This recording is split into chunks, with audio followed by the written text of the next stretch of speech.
you need to learn to swim alone before you've had any chance of building a meaningful relationship with anybody. You've got to have a relationship to the water. In the case of this analogy, you've got to have a relationship with existence, with the universe first, and then once you're relatively peaceful, even though you're likely to have a hankering for an emotional attachment, that's the energy between the the sexes is normal. But firstly, you need to learn how to walk alone peacefully. And once I made that realization, strangely enough, this whole soulmate thing came out of I kicked it out of the park and thought I've just got to be loving and kind to whoever comes my way.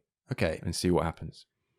Do you think all of the failed relationships you did have were necessary for you to come to that realization, that going out and giving it a go with so many different women and then finally realizing was that a part of the process? Well, I probably didn't give it a serious go with more than 2 or 3. I mean, the rest of it was just sort of miserable, instant gratification, seeking for pleasure and excitement to escape myself, which I think is, that's a fairly standard route for young people. It certainly was in my day. Do you that kind of thing? I'm thinking of like hookup culture at university. Do you think that is quite similar, of escaping yourself through?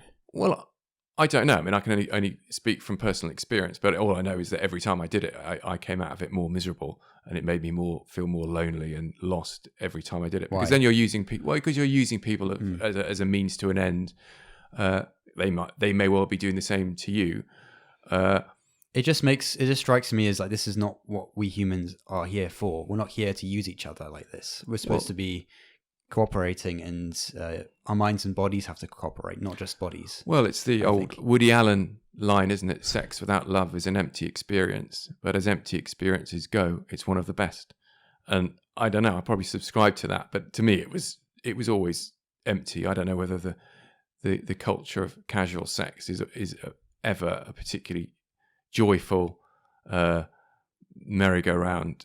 Well, because it basically makes sex feel so trivial and not significant. When to me, it seems like the most significant thing, because you've got to that point in a relationship where it's that final bridging of the gap of getting as close as possible. Yeah. You're now completely, you can't get any closer once you've had that intimacy. But if you've just met someone and then go straight to having sex, it just feels like you're going in the wrong order. You need to get to know each other. In answer to your question, whether it's necessary to go through a lot of misery before you find the one, I don't know. I mean, it's just how whatever makes you in the end get up in the morning and feel peaceful and content, that is not dependent on somebody else's attention or somebody else, phoning you up and answering your texts when you've sent them one. If you can, you need to be independent of that first. You need self-reliance is what it's about, really.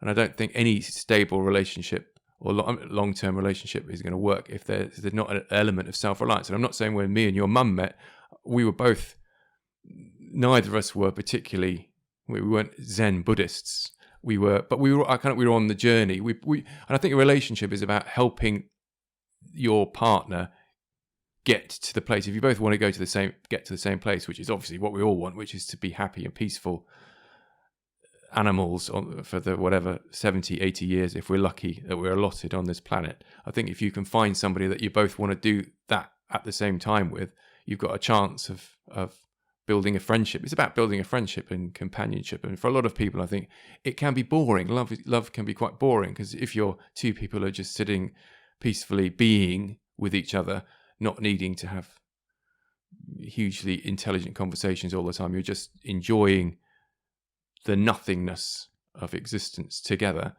That can seem very, very dull to people who want drama, because drama makes us feel that we're alive. And that maybe that first spark you get in a new relationship is that drama. Indeed. So that's why, relationships fail and break down, because it's like you need that variety, you need that adventure. People say, I want to fall in love again. But I mean, if you think of what falling in love is obviously a Darwinian.